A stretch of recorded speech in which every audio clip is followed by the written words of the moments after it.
Shalom, welcome to Eretz Israel. I'm from Shira, Erev Shabbat Kodesh, Parshat Todot, and we have here a very important contradiction, paradox that we have to solve to a certain degree on our spiritual path.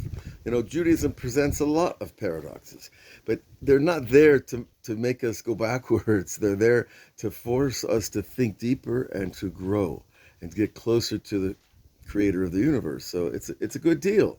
Work with the paradox, work through it, get closer to Hashem. So what's the paradox today? We're looking at Torah Zion of the second section of the Kuti Moran. The paradox is that we have two concepts. One is that, and they teach you both of these in yeshiva or out on the streets, wherever you are, if you open the books. They teach you, which means, what have you seen? What have you investigated about the creation and the creator of the universe? Who are you? What have you seen? It sounds like a put down, but it's really a corrective concept that you think you've seen a lot. Maybe you have seen a lot. Maybe you've been to 127 countries. Maybe you've been around the world on an ocean liner. Whatever you've seen, the Torah wants to tell us you still haven't seen the totality of the greatness of Hashem. So remember that. Remember that whatever we've learned, however many decades we've been looking at these books and trying to integrate them and praying about them and doing it vodadut about them, being alone in the forest with God, and trying to find the truth of reality. And whatever you do see, whatever you do comprehend, how much is it of the totality?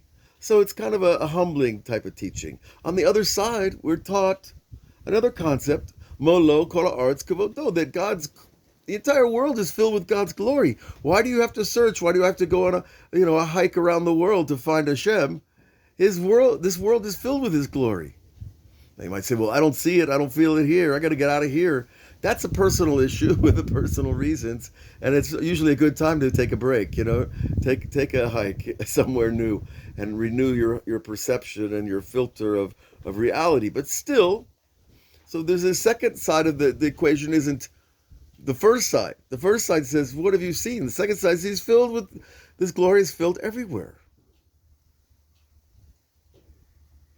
So Rabbi Nachman says, no, I'll tell you what we have to do is we have to include both these concepts in our perception. I need them both. I need to know that God fills everything with this spark of the light of creation. And you see it in nature is easy to see because, the bird wants the worm, and the dog wants the chicken bone, and the chicken wants the seeds, and the seeds want the water and the rain, and the minerals from the soil. Everything wants something to live, and the wanting to live is life. That is the root of the spark of the creation. The desire to exist, to be, to continue. Wherever you are on the ladder of creation, wherever you are on the ladder of development, of evolvement, there's this desire to go on, to live, to survive. Now, there's some people that miss that, and they're obsessed with other things until that they can actually be obsessed with the opposite of life and be obsessed with death. Because death was created on the sixth day, today, and God said, Tov Ma'od, great. It was great when death was created, because death gave the potential to experience life in its fullest. If we never died, we'd never have any foil, any mirror, any backdrop to appreciate what we have. Okay, so we need to include these two concepts, the fullness of God's honor in the creation and the lack, perhaps we could say, of our personal investigations into the depth of creation. All right. So Rabbi Nachman comes along in the middle of the 10th paragraph of this Torah, and he tells us, a person sits down to eat. This is the place where you can discover those sparks of life, because they're in the food, and the food gives you life. Now, the scientists might tell you, no, no, no, don't tell me God is giving me life through the food. The food has proteins and enzymes and fats and oils and all kinds of things that keep the body going. It's the desire for them that we're talking about, not the thing itself. And he tells us, well, when you sit down to eat is a great time for Hashem to illuminate the desire and long and desire very much for Hashem himself. Ratzon muflag, with great longing and desire, you sit down to the meal and you're like you're at our highest spiritual moment. Tonight, Friday night, there's an extra soul of Shabbat comes in. You feel this illumination, this desire, this longing, not just for food, unless you've been eating all day. Sometimes the chef isn't hungry at the end of the day.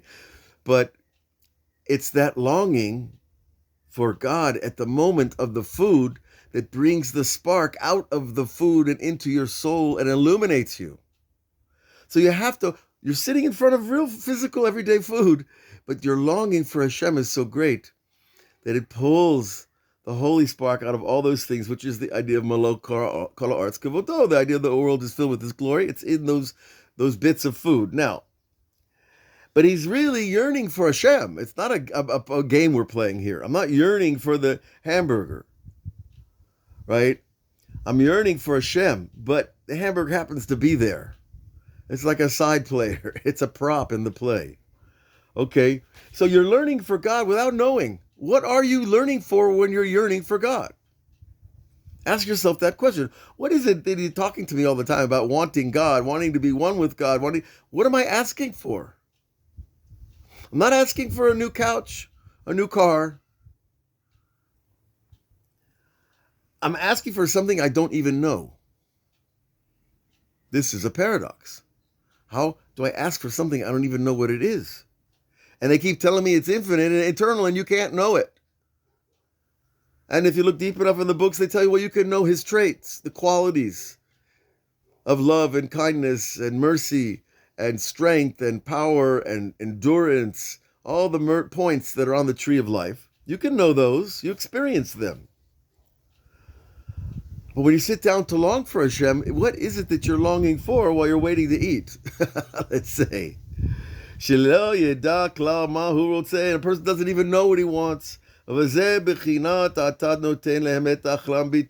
the idea of God giving him our food in its time, when we need it.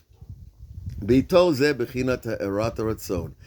its time is the idea of the desire itself. Be'et haratzon, the time of the desire. So you see, the real food is the desire.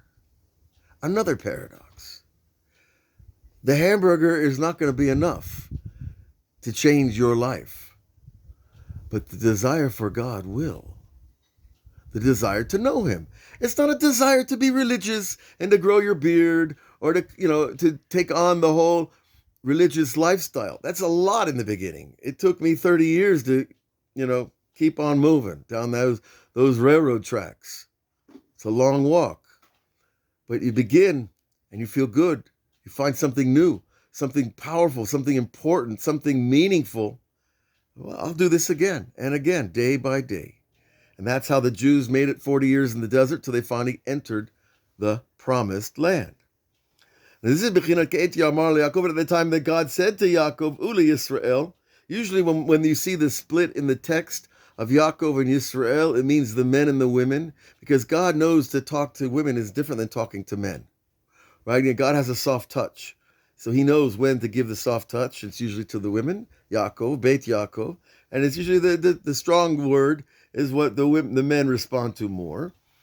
But they're asking here, Ma Pa'al El, at that time that you attach to the pure will, not the thing on the table, not the money in the bank, not even the honor when they call you up to speak.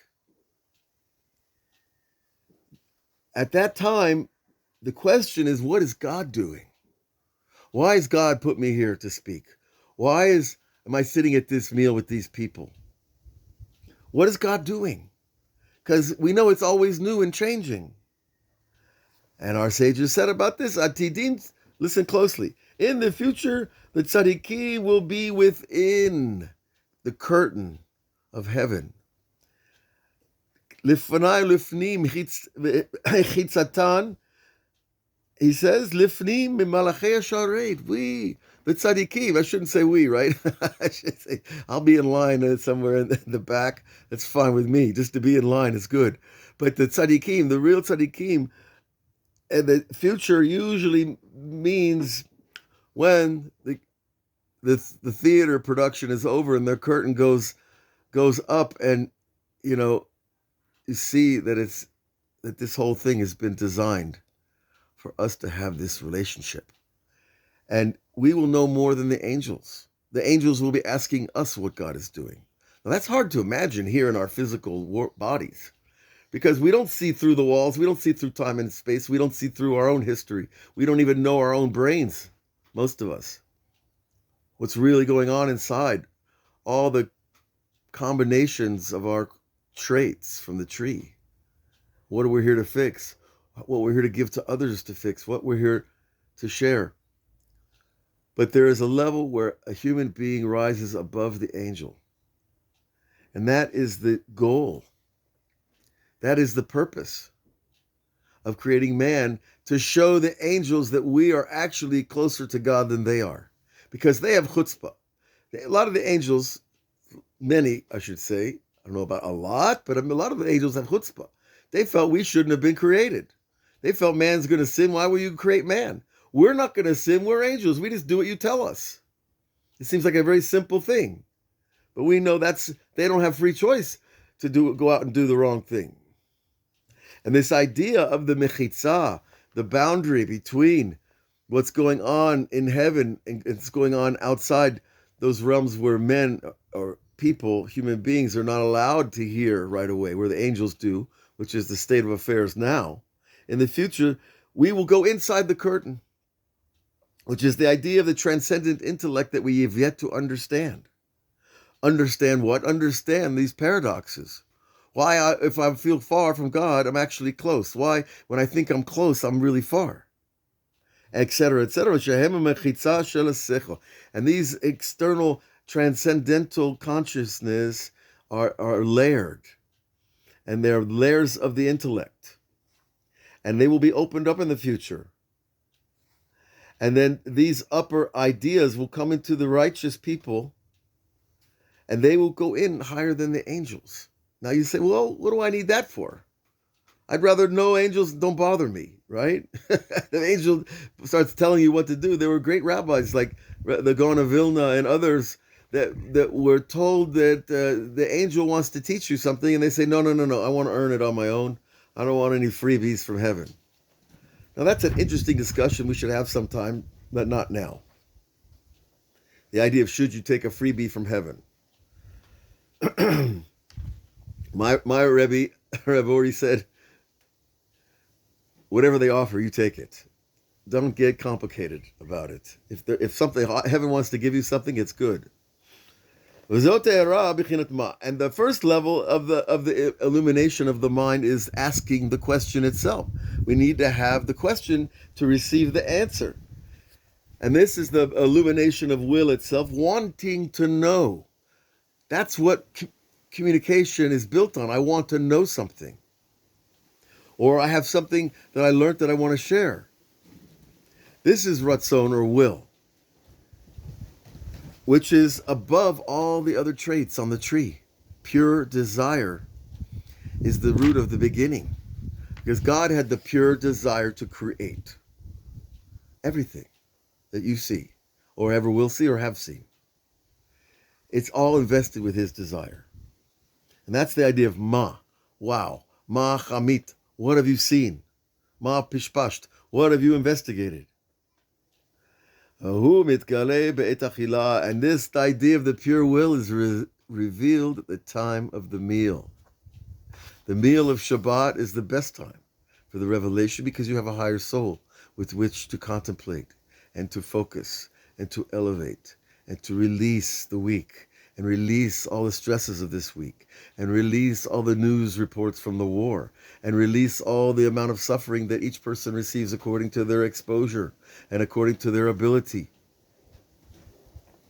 The war is also being run by Hashem. Let's not fool ourselves.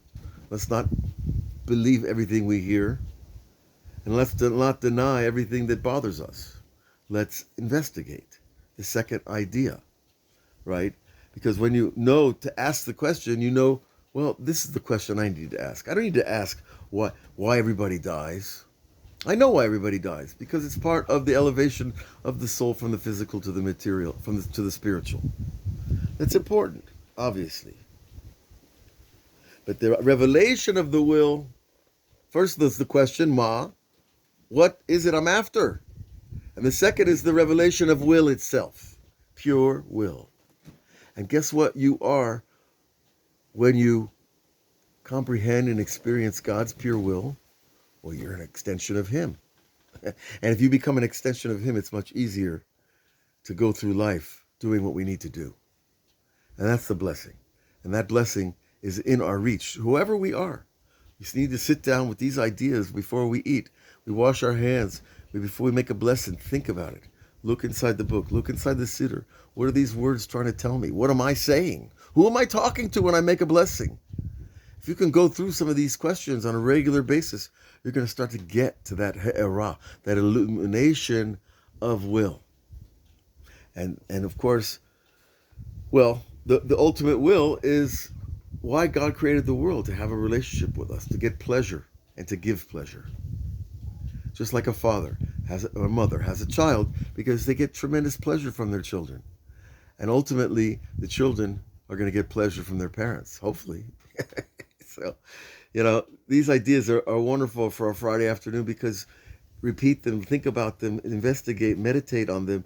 And by the time you sit down to eat tonight, make kiddush, whatever level you're at, remember, everything around you is filled with desire. And our mind is to attach to those desires, desire for life, desire for sustenance, desire to continue the journey. God bless you all. Have a great Shabbat. We'll see you next week on all the outlets.